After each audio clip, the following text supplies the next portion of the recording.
All of you. What we've witnessed President Trump accomplish over the last few days has been nothing short of remarkable.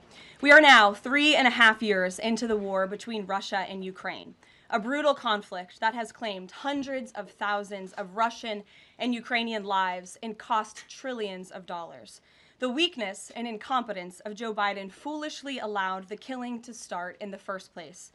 Until President Trump returned to office in January, the bloody and broken Biden status quo was to endlessly force American taxpayers to fund Ukraine no matter the cost, no matter how long it takes, and no matter how many lives were lost.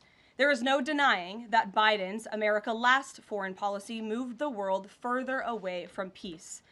President Trump rejected that failed approach and instead, over the last 7 months, has relentlessly pursued peace throughout his second term. And thanks to President Trump's efforts, we finally have movement after years of deadly gridlock. On Friday, as you all know, many of you were there, President Trump hosted Russian President Vladimir Putin in Anchorage, Alaska, for a bilateral meeting. This was the first time President Putin has been to the United States since 2015, and the first time he has met with an American president in years. President Putin publicly confirmed what President Trump has said all along. The war between Russia and Ukraine never would have started in the first place if President Trump were in office. This was always obvious to any person with a shred of common sense. Just look at what took place during the last 4 administrations. Under George W. Bush, Russia invaded Georgia. Under Barack Obama, Russia took Crimea. Under Joe Biden, Russia invaded Ukraine. But under President Trump, Russia did not invade nor take anything. President Trump is the only president this century, Republican or Democrat, who has held Russia in check and ensured peace in Europe.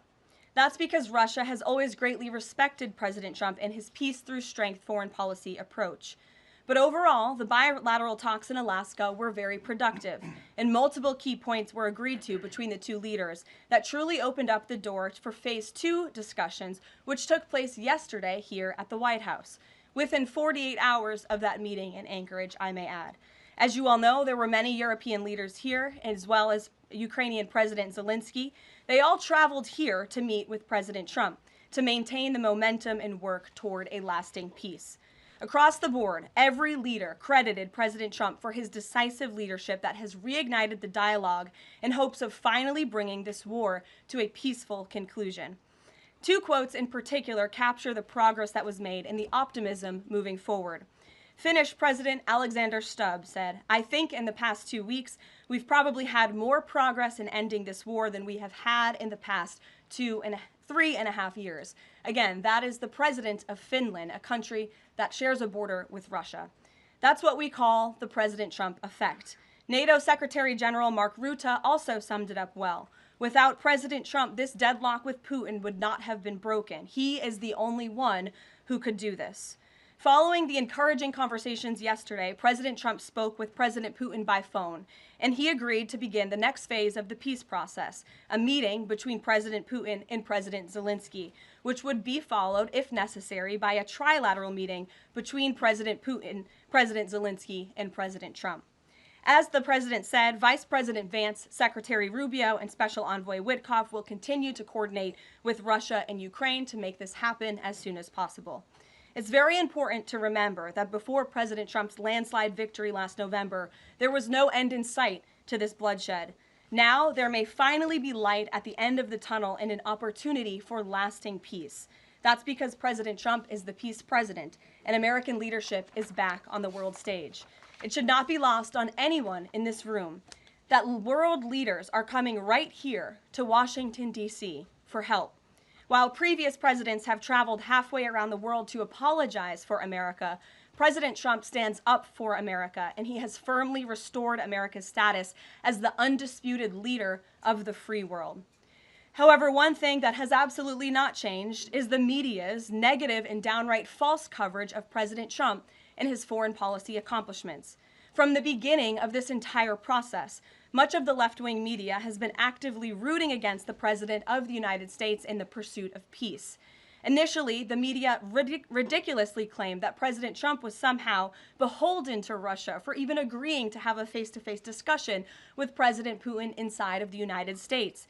The media said President Trump was making a grave mistake by, quote, legitimizing Putin. They were aghast that President Trump would treat another world leader like a world leader.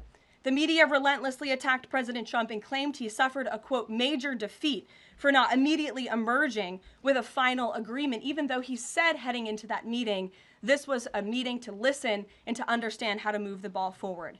All weekend following those historic U.S.-Russia bilateral talks, we listened to clueless pundits on television trying but failing to claim that the president had failed. The so-called experts in the foreign policy establishment, whose record is nothing but endless wars, trillions of wasted taxpayer dollars, and dead Americans, have the nerve to try and lecture President Trump, who has solved 7 global conflicts in 7 months, about peace.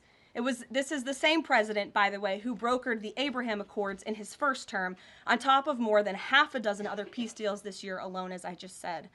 We also saw yesterday the president of Ukraine and all of the other major leaders of Europe fly across the Atlantic Ocean to meet President Trump at the White House because of the progress that was made, and that, if you ask the media, failed meeting, but it was not. It was highly productive and it was successful. This is why Americans' trust in the mass media is at a lowest point in more than 5 decades. Diplomacy is a delicate process, and instead of reporting the facts about what is happening here at this White House and what is happening between this president and other leaders around the world, many outlets in this room continue to try to actively undermine the president and sabotage the efforts towards peace. That is why I felt the need to set the record straight. In other news, on the home front, President Trump's efforts to make D.C. safe again are working. There have been a total of 465 arrests since the start of this operation on Thursday, August 7th. Last night, there were a total of 52 arrests, including the arrest of an illegal alien MS-13 gang member with convictions for DWI and drug possession. Thanks to President Trump's leadership and the outstanding work of both federal and local law enforcement, dangerous gang members like the one picked up last night will not be allowed on the streets of our nation's capital. Other arrests last night included assault with a deadly weapon for stabbing, parole violation for robbery, murder, outstanding warrant for attempted murder, assault on federal law enforcement officer, and felony assault. 4 more homeless encampments were also removed during yesterday's reporting period. To date, a total of 48 homeless encampments have been cleared in Washington, D.C. by multi-agency teams. MPD patrol units are actively working with city officials to locate and clear additional encampments and remove homeless residents off of Washington's streets. And despite fake narratives from the media, again, a significant number of the arrests have been in high-crime areas of D.C. In fact, nearly half of all of the non-illegal alien-related arrests have occurred in wards 7 and 8, the 2 wards that have the highest number of violent crime, as well as homicides